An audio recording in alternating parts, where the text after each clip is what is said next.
جن کے خیالات ادھر ادھر بھٹکتے رہتے ہیں ان کے خیال کو اللہ تبارک و تعالیٰ کی طرف مرتکز کرنے کے لیے ایک علاج ہے.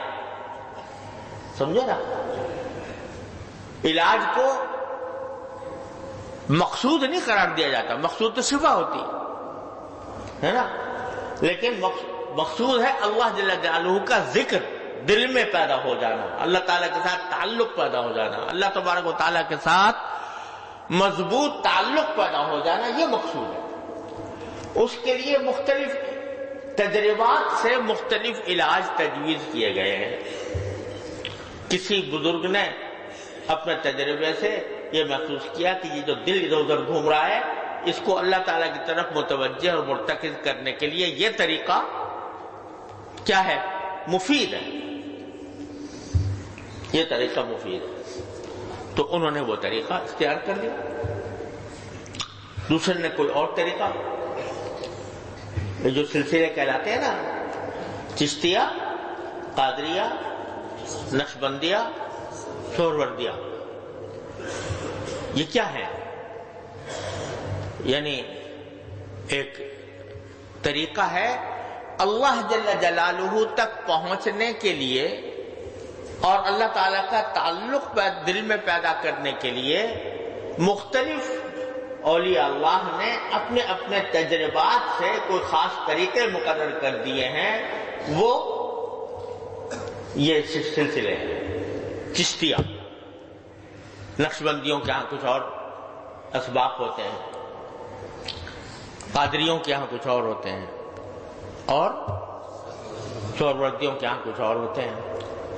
لیکن کوئی یہ نہیں کہتا، اگر کوئی برحق علماء برحق میں سے ہے اور تو کوئی یہ نہیں کہتا کہ بس دین اور سنت اس میں منحصر ہے. جو میں طریقہ کہتا ہوں اس میں کوئی منحصر قرار نہیں دیتا، سمجھے نا؟ اور نہ اس کو مقصود اصلی قرار دیتا ہے، بلکہ یہ کیا ہے؟ یہ علاج ہے. اور علاج کے طور پر یہ طریقے مقرر کیے گئے. علاج کے طور پر ان کو اختیار کیا جائے. تجربے سے معلوم ہوتا ہے کہ الحمدللہ اس سے فائدہ ہوتا ہے، اس سے اللہ جل جلالہ کی یاد دل میں بیٹھتی ہے، اللہ تبارک و تعالیٰ کا ذکر دل میں بیٹھتا ہے. اور اللہ تبارک و تعالیٰ نے اس میں خاصیت اللہ تعالیٰ پیدا کرنے والے ہیں وہ، تو اس لیے اس کے باقاعدہ نص سے ثابت ہونے کی ضرورت نہیں ہے، جیسے کسی علاج کے نص کے ثابت ہونے کی ضرورت نہیں ہے. حقیقت میں ایک علاج کے مختلف طریقے، لیکن ہوا یہ رفتہ رفتہ رفتہ رفتہ کہ یہ طریقے علاج کے طور پر تجویز کیے گئے تھے، بعد میں رفتہ رفتہ لوگوں نے ان کو مقصود بنا لیا اور طریق کو، یعنی طریق سلوک کو، اللہ تبارک و تعالیٰ تک پہنچنے کے راستوں کو ان میں منحصر سمجھ لیا. یہ ہے تو بس ٹھیک ہے، یہ نہیں ہے جو کوئی نہیں کرتا تو اس کا کچھ بھی کوئی گویا دین کا کوئی کام نہیں کر رہا. وہ یہ غلو، یہ افراط یہ پیدا ہو گیا تھا خانقاہوں میں. اسی غلو اور افراد کو ختم کیا ہمارے حضرت والا حکیم الامت حضرت مولانا اشرف علی صاحب تھانوی رحمۃ اللہ علیہ نے، جو خانقاہ تو بنائی تھانہ بمن میں، لیکن اس میں دودھ کا دودھ اور پانی کا پانی کر دیا. کیا بات حقیقت ہے اور کیا لوگوں نے اس کا افسانہ بنا دیا ہے. اور انہوں نے یہاں تک کہہ دیا کہ تصوف کچھ اور چیز ہے اور طریقت کچھ اور چیز ہے، شریعت کچھ اور چیز.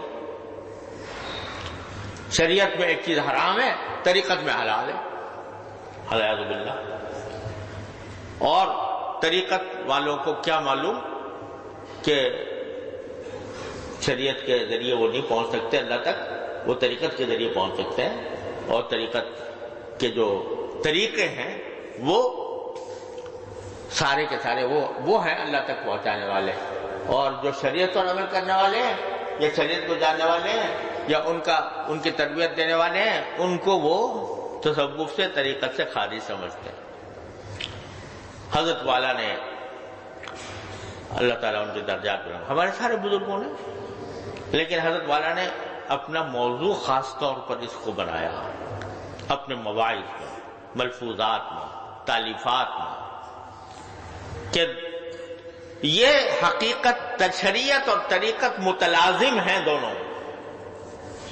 دونوں کو ایک دوسرے سے جدا نہیں کیا جا سکتا. جو شخص یہ کہتا ہے کہ طریقت بغیر شریعت کی ہو سکتی ہے، گمراہ ہے. طریقت بجز شریعت کے نہیں ہو سکتی جب تک کہ شریعت کے احکام کی پوری پابندی نہ ہو. شریعت وہ طریقت وبال ہے، وہ گمراہی ہے، وہ اللہ تعالیٰ تک پہنچنے کا راستہ نہیں، وہ اللہ تعالیٰ سے دور لے جانے کا راستہ. اللہ بچائے. اس بات کو بہت ہی وضاحت کے ساتھ، جتنی وضاحت کے ساتھ اور جتنے تاکید کے ساتھ حضرت والا نے بیان کیا اس آخری دور میں.